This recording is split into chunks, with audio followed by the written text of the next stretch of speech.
He's done it again! Unbelievable! Oh, straight into the roof of the net. Nice one. Straight down the middle.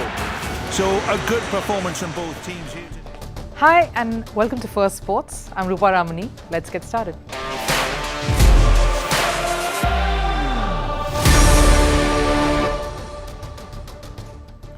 Now, the rules in sport is such that every athlete across sporting disciplines, whether it's a team sport or an individual one, is tied to the organizations, the association that governs the sport. But the biggest threat looming large over cricket in particular is slowly players are trying to move away from the parent bodies the world over and getting tempted into T20 leagues. Many boards are struggling to stop or hold the players back. Well, except the Indian board. It isn't for nothing that BCCI is the board of control for cricket in India. They have cracked the whip and players are falling in line. From cricket to hockey, what is the reason for two team leads, the bosses, a CEO and a head coach to resign back to back? Lack of a professional work ethic is being given as the prime reason. We'll tell you more a little later. And is Manchester United shivering at the prospect of facing an Erling Haaland-led Manchester City? The memes definitely think so. All of that on the show, but first, Sports 360. Spanish striker Jenny Hermoso has spoken out for the first time since the 2023 FIFA Women's World Cup kissing scandal. Hermoso said, and I quote, "Football continues to give me life." She had helped Spain to a maiden World Cup trophy only last year. Confidential security plans for the 2024 Paris Olympics were stolen on 26th February. The incident happened at a railway station in the French capital. Police say a bag with a computer and 2 USB sticks that had sensitive data have gone missing. Regional Transport Police are now investigating the robbery. Former Belarusian Olympics head coach Yuri Moisevich has been banned for trying to force a sprinter to leave the Olympics at Tokyo. He was forcing Kristina Simonotskaya out of an event she was supposed to run in. She said she was threatened thereafter and chose to defect to Poland, saying she feared her safety if she returned to Belarus. Over in tennis, world number 4 Daniil Medvedev began his title defense campaign at the Dubai Open with a win. He downed Kazakhstan's Alexander Shevchenko 6-3, 7-5 in the round of 32. Medvedev has returned to the courts after missing 2 tournaments due to an injury. India's Rohan Bopanna and Australia's Matthew Ebden advanced to the quarterfinal of the men's doubles event at the Dubai Tennis Championships. The duo defeated Turkey's Skander Masuri and Pakistan's Ehsam ul Haq Qureshi, Bopanna's former teammate, 7-6, 7-6 in the round of 16. Now, what's the biggest threat that cricket as a sport faces today? You've been seeing hints of that everywhere over the last many months. Players revolting and certain cricket boards in the world not really having the clout to stop or control this, and somehow coming to terms with this or simply giving in. That's what it's amounted to. The temptation of league cricket is real. Let me give you some examples to support what I'm saying right away. Pakistan. Haris Rauf revolts with the Pakistan Cricket Board, PCB, and gets his way to play the BBL or the Big Bash League, which is in Australia.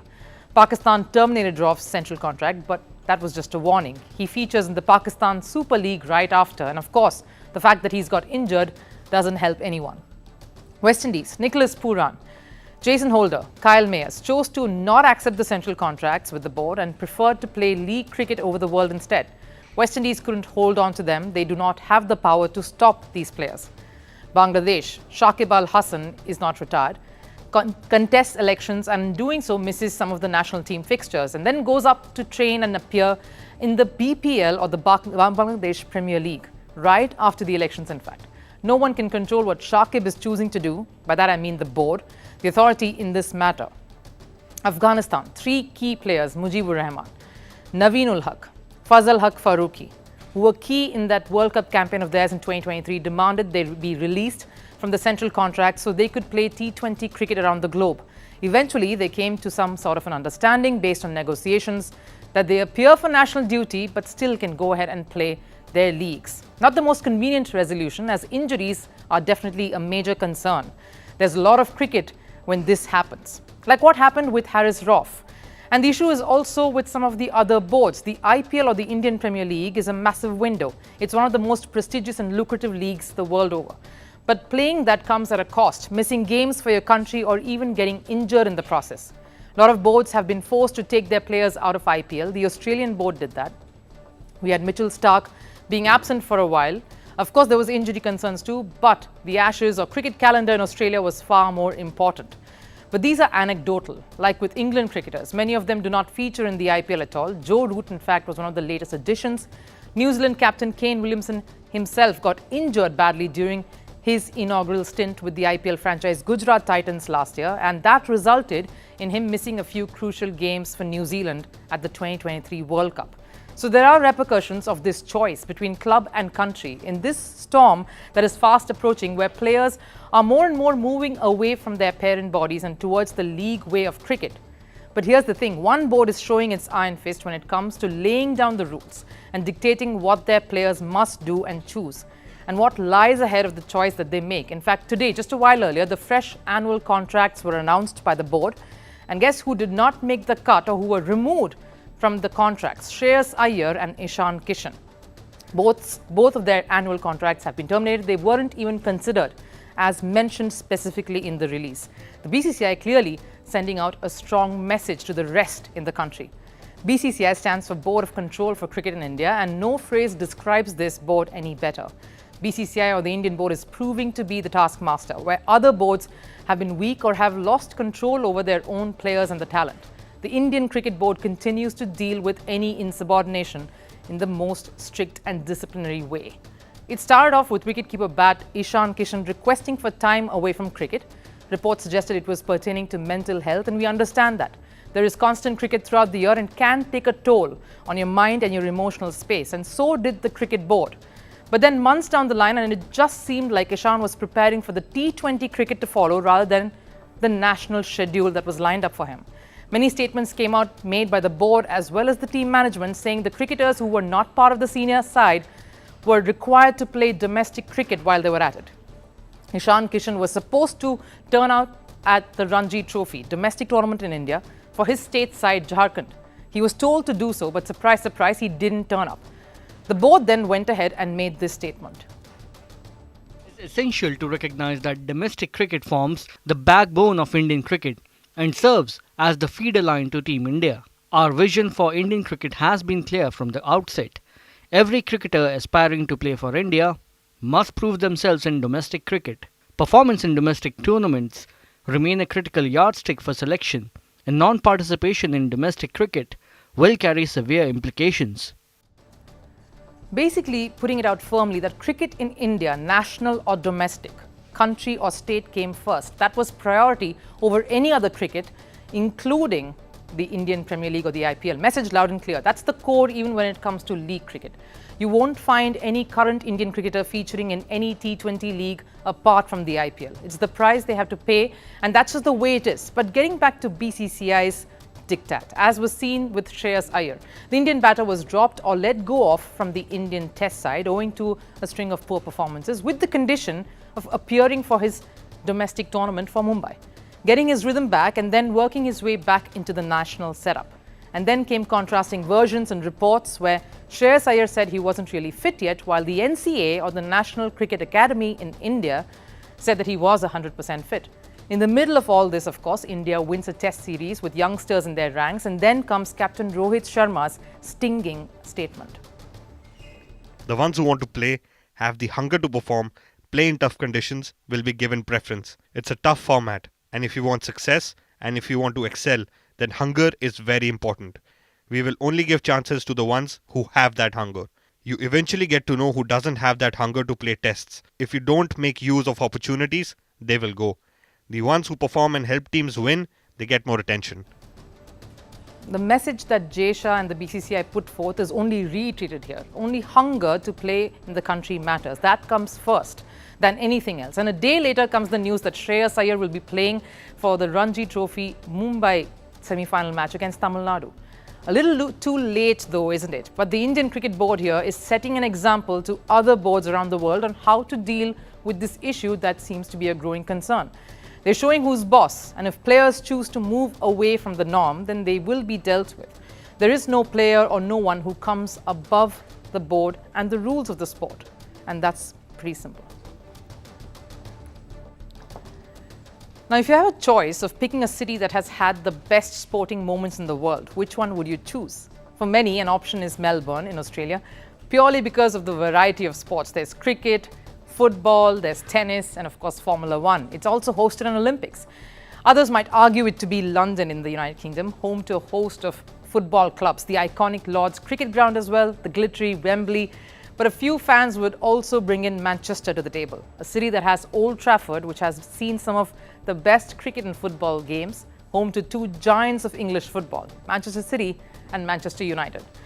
A city that has experienced a nervy rivalry with Liverpool, and of course the Manchester derby, which always raises the question, is Manchester blue or red? The intercity rivalry has seen some of the most iconic moments in the history of sports. Irrespective of the number of titles City has won in the recent past, for their fans the biggest one would be the Aguero moment. Remember that Aguero goal on 13th May 2012. Sergio Aguero's goal 90 seconds from the final whistle. That goal not only won City their maiden Premier League title, but it also broke the hearts of Manchester United fans, who finished second despite having the same number of points. City lifted the Premier League trophy because of higher goal difference and ended United's Premier League domination. Ask a Manchester United fan, they would still be haunted by that Aguero moment. That was just a glimpse of what Manchester City was about to become. The late 2010s and early 2020s saw City reach unprecedented heights of success. They won the league in 5 out of 6 seasons under the management of Pep Guardiola. And here in 2024, the two clubs are in completely different ends of the spectrum. While Manchester City are dominating, United are hunting for a revival of sorts. While City is attracting global talents, United are still stuck on prospective players. But no matter the stark difference and the imbalanced face-off that it may seem like, a Manchester derby is always one to look forward to. Something for the fans, some pride for players. It's a do-or-die battle and there is much at stake. Manchester United will face Manchester City at the Etihad on 3rd March in Premier League fixture. But who will hold the edge heading to the game? No prizes for guessing. It looks like Manchester City, and especially after yesterday's FA Cup game where Manchester City hammered Luton Town 6-2. It was the goal machine Erling Haaland who scored 5 times. Some scary signs for United heading into the game. Memes have flooded social media platforms on how United is shivering in its boots ahead of that Sunday fixture. Erik ten Hag's side is under pressure, especially after United's 1-2 loss to Fulham in their Premier League game. While City are full of confidence, United head into the game as the underdogs. And if their current form doesn't reflect the odds, their face-offs, especially over the last year, surely do. In the first derby of the 2022-23 league season, City beat United 6-3. It's the highest scoring Manchester derby of all time. If that was not it, in the 2023 FA Cup final, Manchester City went on to win 2-1. And then, of course, come the current season, City beat United 3-0 thanks to Erling Haaland's twin strikes. So all these results, and especially the involvement of Haaland himself in one of those, would give Manchester City a psychological edge. And let's not forget, Manchester City are second in the Premier League points table. Pep Guardiola and City combined are monstrous when it comes to a good fight and keeping the momentum going. So safe to say they won't let this opportunity slide too. Let's talk about United though. Yes, it's here again. Let's not rake up the past few months. The club not only is fighting on the field, but is also facing the wrath of it. In fact, after their loss against Fulham, players asked the management, in fact, for an off day. Usually the next day they do a bit of training and there's a video analysis session. Players wanted a break from it. But guess what? No break given. The pressure is mounting, and if we look at the two teams stacking up against each other on paper, United's lack of options in defence will be something that will haunt them. And imagine when the attacking display of City is put in front of a weak defensive United. Can you even imagine the carnage? I'm expecting another goal fest at the Etihad, not from both the sides though, maybe just Manchester City. And maybe this loss will be the most bitter pill for Erik ten Hag and his team to swallow, but we'll wait and watch what happens on Sunday.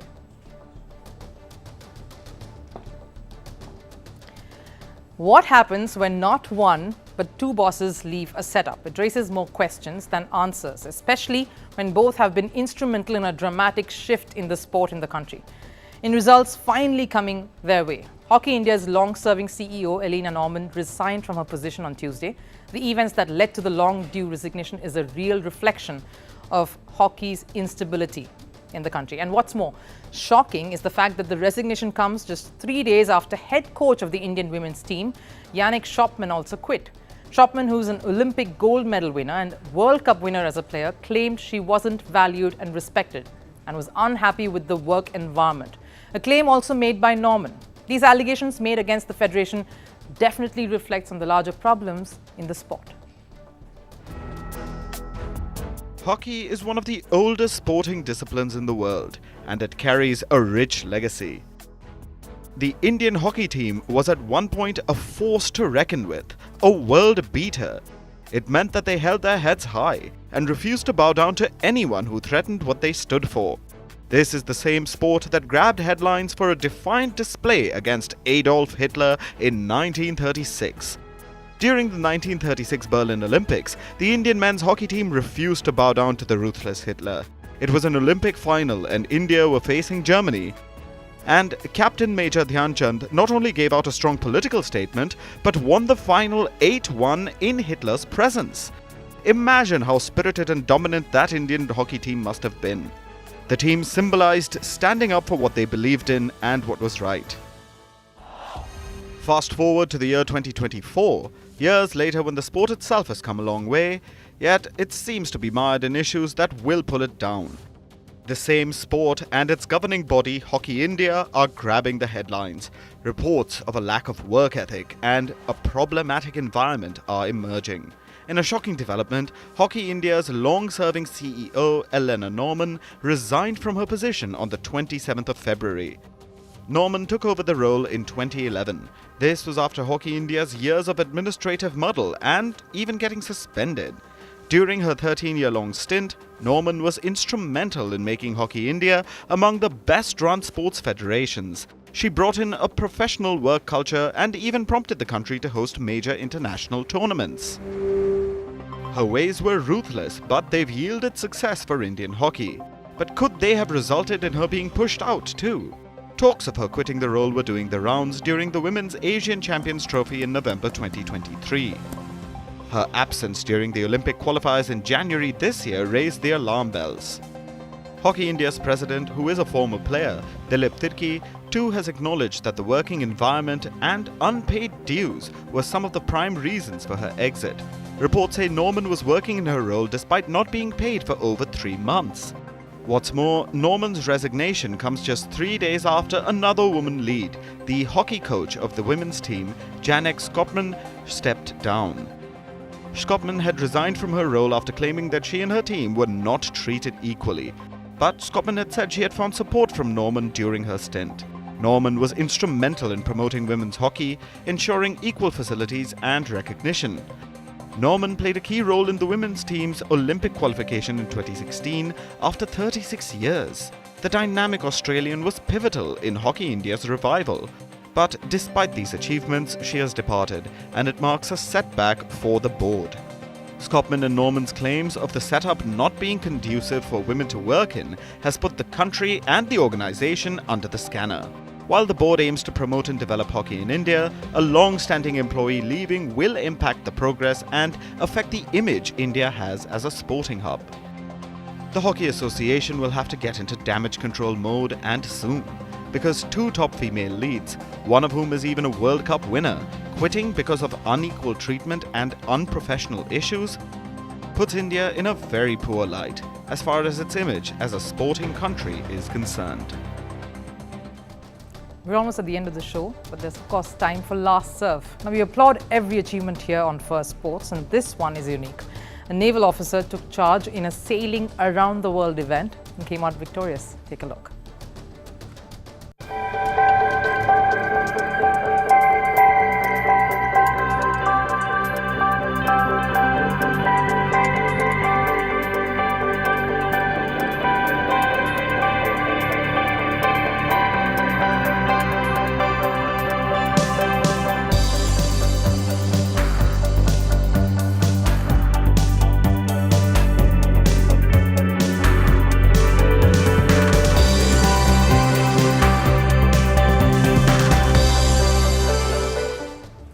That wraps it up here on Firstpost. Thanks for joining in once again.